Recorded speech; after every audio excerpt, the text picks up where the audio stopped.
I'm Richard Gee, and this is Finlandia Fridays.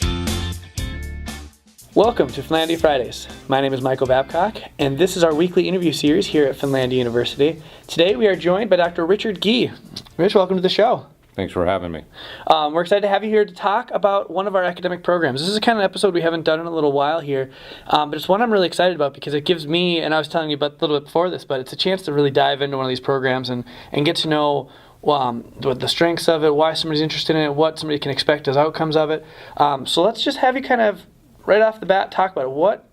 What is the criminal justice program here at Finlandia University? The criminal justice program at Finlandia is unique in that we don't do any of the stuff, any of the courses that you would get in an academy, either a policing academy or corrections academy.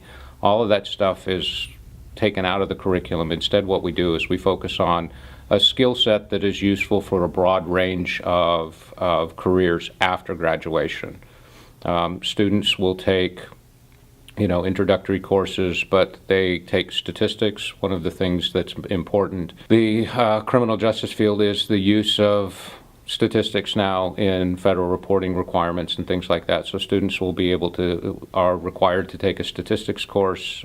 Tied with that, they take a research methods course, which is useful for community policing, customer satisfaction, those kinds of things, and being able to put together a survey and then analyze it after it's done, that's essential. They're going to take theory courses, criminological theory and sociological theory, in order to get a broad range of why crime happens and then the antecedents in the social realm as to what influenced criminological theory. So there's a lot to unpack there, and hearing you talk about it, you can see why a lot of students might be interested. I feel like this topic is extremely relevant in 2018. It's relevant in terms of safety and security. It's relevant in the conversations that are happening in places of power, with community policing being more focused on, and we're seeing conversations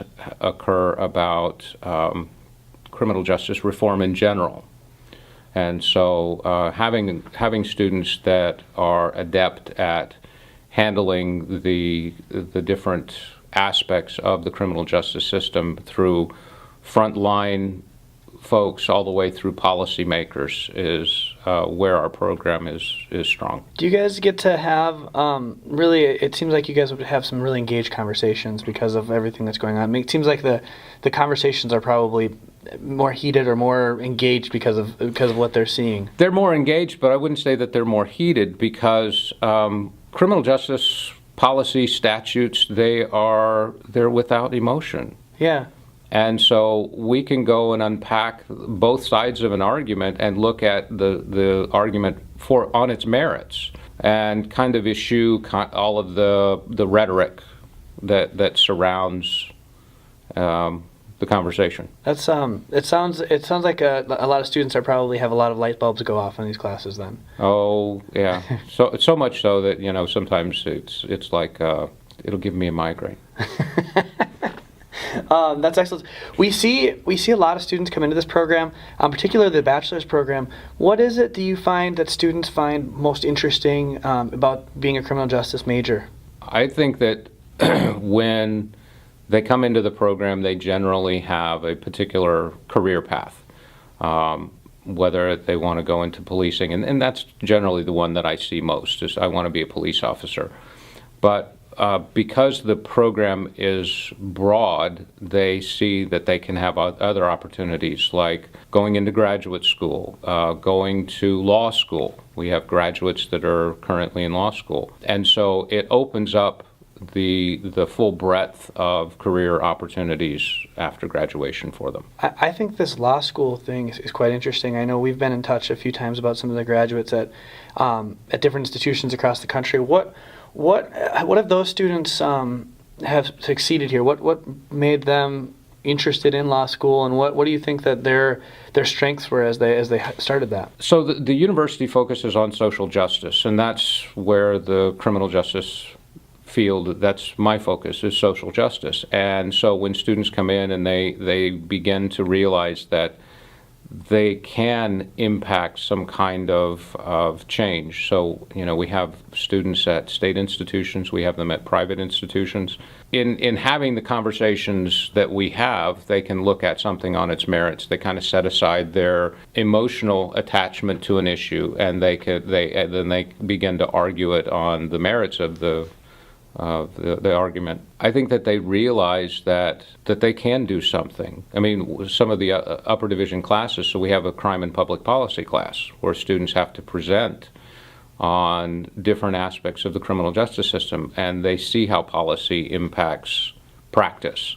I'm teaching a sociology of law, and we have very in-depth conversations and debates. It's usually the students take one side of the debate and I take the other side, and I let them pick. And in some cases, it puts me in an uncomfortable position because on a personal level, I may not agree with the argument that I'm advocating for, right. But it helps me to be better and it helps them to be better because then they can engage in the conversation on a much deeper level.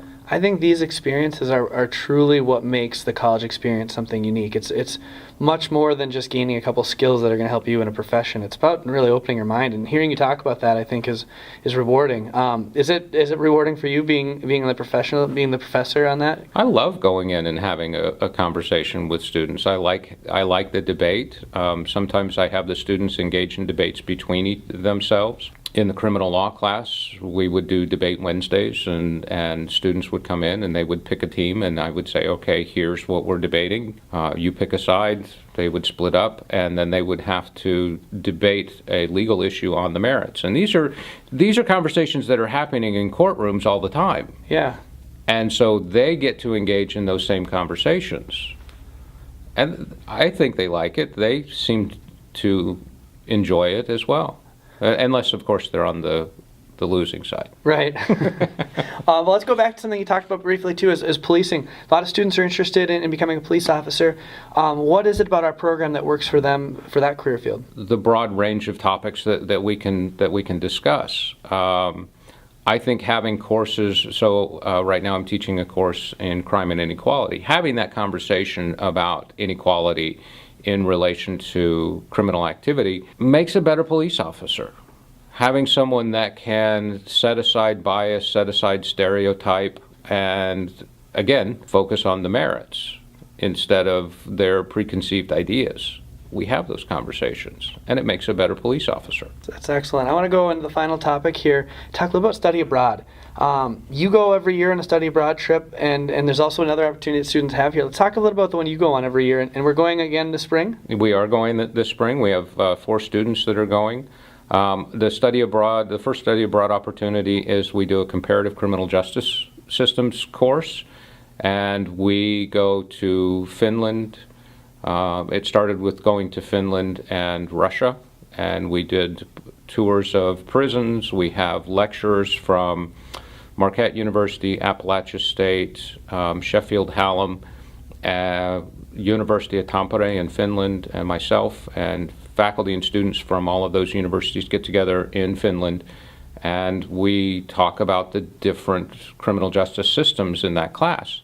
And we have a portion where we travel to other countries. So when we started this in the spring of 2014, we went to Finland and Russia and did a tour and had some lectures by experts in Russian criminal justice. Since then, we've included Estonia, and we've done tours of prisons in Estonia. Now, this coming year, we're going to go to Finland, Estonia, Latvia, Lithuania, and the UK. And it's quite a trip. Yeah, it's an 18-day run like mad. Yeah.